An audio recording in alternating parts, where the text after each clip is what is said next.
All right, Shalom. First and foremost, I want to say, call hello, Yamla, Allahayanawa, Yahweh, Bahashem, Yahawashi, Bahashem, Rakah, Kodash. Double honors to the elders and apostles of Great Millstone who rule well, teach well, and peace and blessings to the hopeful elect out there pushing this word with all righteousness and sincerity. Shalom. So, this lesson I want to get into how we owe our lives to Yahawashi. We owe him our lives and our dedication to this ministry. So I'm going to get right into it. I'm going to start in Hebrews chapter 10, starting in verse 1. For the law having a shadow of good things to come, and not the very image of the things, can never, with those sacrifices which they offer year by year, continually make the comers thereinto perfect. For then would they not have ceased to be offered, because that the worshippers like it, because that the worshippers once purged should have and had no more conscience of sins.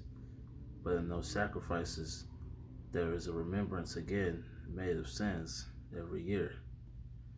For it is not possible for that the blood so basically Israel was going off by sacrificing, like premeditating their sacrifices.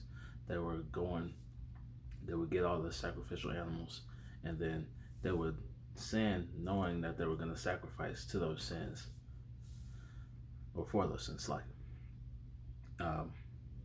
verse 4, for it is not possible that the blood of bulls and of goats should take away sins. Wherefore then he cometh into the world. So like it, wherefore when he cometh into the world, he saith, sacrifice and offering thou wouldest not, but a body hast thou prepared me. And that body was Yahawashi. In burnt offerings and sacrifices for sin thou hast had no pleasure. And then said I, lo, I come in the volume of the book. It is written of me to do thy will, O Most High. Above, when he said sacrifice and offering and burnt offerings and offering for sin, thou wouldest not, neither hast pleasure therein, which are offered by the law. So the Most High he no longer had pleasure in the offerings that Israel had offered because of the frequency of which they were offering. Verse 9. It's like in verse 9. Then said he, lo, I come to do thy will, O power. He taketh away the first, that he may establish the second. So this is the second covenant.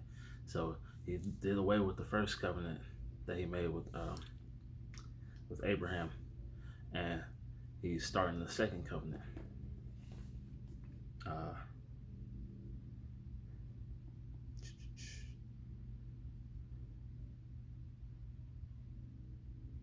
So like